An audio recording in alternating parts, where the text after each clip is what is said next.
Welcome back, everybody, to ET's New Kids Then and Now. And, well, look who's here with me now. Joey McIntyre. We are here at the famed Sony Studios in Los Angeles, and you are starring on the new CBS sitcom, The McCarthys. Yeah. Yeah. So having a good time. Yeah. Tell me this. Did you ever believe that you and Donnie would actually be starring on television at the same time? On the same network, yeah. You know, no. I mean, you never... I guess that's how you'd like to plan it. Yeah. But it's pretty cool. It's a nice coincidence. And, you know, looking back, certainly I'm sure that we've seen all this footage. And we were a couple of characters. All five of us were a bunch of characters. So it's not too far-fetched, but pretty cool. Well, you know, back in those days, you guys had pretty much taken over the United States, but the madness was starting to spread overseas, and they were going crazy everywhere. Remember, this was actually even before the internet. So by the 90s, the new kids had really started to take over with global domination. Their first big international tour brought them to London in 1990, where the masses of screaming girls brought back memories of Beatlemania. There'll never be another Beatles, but I guess on the scale of the fan frenzy, we might be able to be compared to the Beatles. Their sold-out crowds were rowdy and loud. Fans were so whipped into a frenzy that more than a few passed out. It's funny because most of the time the girls who get pulled out the crowd fainting and stuff, they pull them out through the front, and as they're carrying them off, the girls are waving and saying bye, and if they get closer and they get backstage and everything, so it seems like most of them, you know, just having a little bit of fun, you know. Remember that one show a little mischievous, where our whole stage was full of girls? Yeah. Remember they dragged them all out, and all the girls seen that where they were putting the people who fainted was on the back of the stage. So everyone started fainting then. That was funny.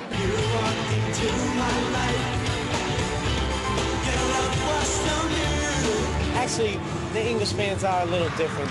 They will stay in front of the hotel the whole night yelling, and they don't stop yelling. I'm like, yeah. They're good singers, though. They have good chants. They sing better than us. They do. They do. Sometimes. No, they do. But performing across the pond made them appreciate home.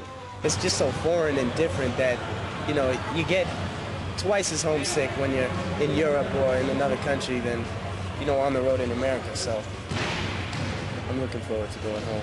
The crowds were so crazy that when their London show ended, each new kid was soaked in sweat and wrapped into a robe after leaving the stage. Then they were all secretly loaded into a moving van instead of a limo to avoid being mobbed. Later that same year, the band flew south of the border to Chile, where they found South American fans just as wild as those they had seen in England. I think that they don't get a treat like this very often, so when a rock group or pop group does come down here, they go bananas, you know. At the airport, police had to hold the excited fans back, and when landed and were led to a bus, a near riot broke out.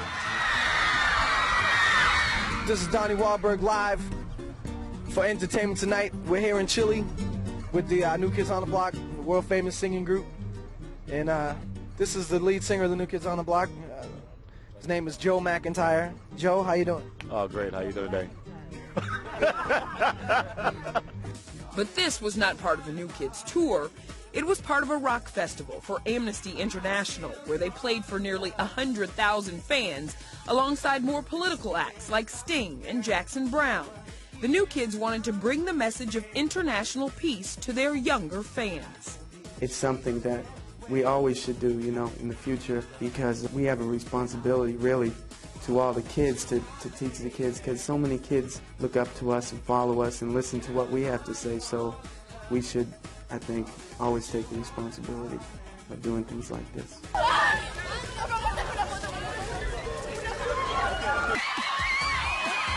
And just months after their trip to Chile, the band arrived in Tokyo to conquer Japan. New Kids Mania had become a universal language. Once again, fans were pushing and shoving, trying to get a glimpse of their idols. Although they were kind of jet-lagged during this interview done right after they landed, the band tried to explain their appeal to fans all over the world. I think we're kind of like all the young girls' like first crush. you know, when you first fall in love with somebody, you really fall for them. So I think that's one of them. Plus, you know, we're young, they're young.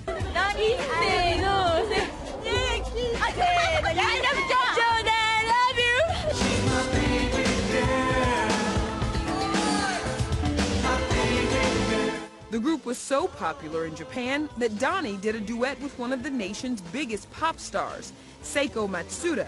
This was the early 90s, which explains all that mousse in his hair. Well, as you can see, I got dressed up for the occasion. I figured, you know, I better take a bath and stuff working with such a beautiful girl.